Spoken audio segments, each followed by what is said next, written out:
اصطفى أما بعد فأعوذ بالله من الشيطان الرجيم بسم الله الرحمن الرحيم يا أيها الذين آمنوا قوا أنفسكم وأهليكم نارا وقودها الناس والحجارة وقال رسول الله صلى الله تعالى عليه وسلم كلكم راع وكلكم مسؤول عن رعيته صدق الله العظيم وصدق رسوله النبي الكريم ونحن على ذلك لمن الشاهدين والشاكرين والحمد لله رب العالمين.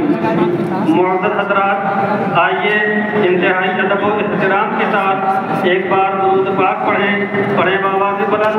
اللهم صل على سيدنا مولانا محمد وعلى آله والكرم وآله وبارك وسلم صلوا عليه الصلاة والسلام عليك يا حبيبي يا رسول الله صلى الله تعالى عليه وسلم. معزز حضرات، ابھی میں نے جس آیت کریمہ کی تلاوت کا شرف حاصل کیا ہے وہ یہ ہے کہ یا ایھا الذین آمنوا قوا انفسکم واہلیکم نارا وقودها الناس والحجارہ، یعنی اے ایمان والوں، تم اپنے آپ کو اور اپنے گھر والوں کو اس آگ سے بچاؤ جس کا ایندھن انسان اور پتھر ہے. اور حضور اقدس نور مجسم صلی اللہ تعالی علیہ وسلم ارشاد فرماتے ہیں کلکم راع وکلکم مسئول عن رعیتہ، یعنی تم میں سے ہر ایک نگراں ہے اور ہر کسی کو اپنی ذمہ داری کے بارے میں جواب دینا ہے. عزیزان ملت اسلامیہ، ہمیں یہ نہیں سمجھنا چاہیے کہ اولاد کے حوالے سے ہماری ذمہ داری صرف ان کی ضروریات زندگی فراہم کرنے کی حد تک ہے، بلکہ ایک مسلمان ہونے کی حیثیت سے اپنے اہل و عیال کے حوالے سے ہمارا پہلا فرض یہ ہے کہ ہم ان کی اسلامی تعلیم و تربیت کا انتظام و اہتمام کریں، جس سے ان کے دل و دماغ میں دین کی سمجھ بوجھ، اللہ تعالیٰ کا خوف، رسول اللہ کی محبت اور آخرت کی فکر پیدا ہو جائے، تاکہ ہمارے ساتھ ساتھ وہ بھی جہنم کی آگ سے بچ سکے. عزیزان ملت اسلامیہ، لیکن اس وقت عام طور پر مسلم معاشرے کی جو صورتحال ہے وہ کسی سے پوشیدہ نہیں ہے. سب سے اہم عبادت نماز سے غفلت عام ہے. نشہ بازی، جوا، سٹا اور زناکاری جیسی بلاؤں میں معاشرے کا بڑا طبقہ ملوث ہے. شادیوں میں فضول خرچی، جہیز اور لا یعنی رسم و رواج کی وجہ سے کتنے مسلمان گھر تباہ ہو رہے ہیں. ملٹی میڈیا موبائل کے غلط استعمال سے نوجوان طبقہ بے حیائی اور فحاشی کا شکار ہو رہا ہے. آئے دن کفر و ارتداد کے بے شمار واقعات نظر آ رہے ہیں. ایسے پرفتن دور میں ہماری واحد ذمہ داری یہ ہے کہ ہم امر بالمعروف و نہی عن المنکر پر سختی سے عمل پیرا ہو جائے.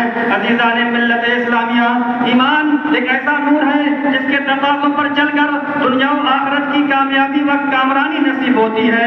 ایمان دوزخ کی آگ سے بچنے اور جنت میں داخل ہونے کا وسیلہ ہے. ایمان تاریکیوں سے نکل کر روشنی میں آنے کا ذریعہ ہے. ایمان دنیا و آخرت میں پاکیزہ زندگی عطا کرتا ہے. ایمان مومنین کو فرحت و شادمانی کے مواقع پر شکر گزاری اور مصائب و آلام میں صبر و ثبات فراہم کرتا ہے. ایمان کی وجہ سے اللہ تعالیٰ اپنے بندے کی مدد فرماتا ہے. ایمان نہ ہو تو تمام اعمال برباد ہو جاتے ہیں. عزیزان ملت اسلامیہ، ایک طرف ایمان کی حقیقت و اہمیت اور فوائد و ثمرات ہیں، تو دوسری طرف مسلم خواتین کا رویہ ہمارے سامنے ہے کہ وہ کتنی تیزی کے ساتھ ہوس مٹانے کے چکر میں ایمان کے تلادے کو گلے سے نکال پھینکتی ہے اور کفر و شرک کی تاریک وادیوں میں گر کر دائمی جہنم اور ابدی خسارے کو مول لے لیتی ہے اور اپنی عزت و ناموس اور وجود کو ایسے غیر مسلم پکاروں اور درندوں کے حوالے کر دیتی ہیں جو چند روز خود استعمال کرتے ہیں، پھر کچھ دنوں کے بعد ہوس کے پجاریوں، آنکھوں کے لپیروں، ظلم و ستم، جبر و تشدد اور بربریت کے خوگروں کے حوالے کر دیتے ہیں، جو نہ صرف یہ کہ ان کی عزت و آبرو کے ساتھ ننگا ناچ کرتے ہیں بلکہ بے انتہا ظلم و ستم، مار پیٹ، درندگی وغیرہ قسم قسم کے ناقابل برداشت، ناقابل یقین، ناقابل بیان سلوک کر کے بالکل ناکارہ بنا کر، رسوائے زمانہ بنا کر بے یار و مددگار تنہا ہلاکت کے دہانے پر چھوڑ دیتے ہیں، جس کے بعد وہ کسی قابل نہیں رہتی. پھر ان کے دلوں میں خودکشی کے جذبات کے علاوہ کچھ اور نہیں پنپتا. عزیزان ملت اسلامیہ، ہماری بہنوں کو ایک لمحے کے لیے سوچنا چاہیے کہ تمہارے والدین نے کتنی مشقتوں، قربانیوں اور ارمانوں کے ساتھ تمہاری پرورش کی ہے.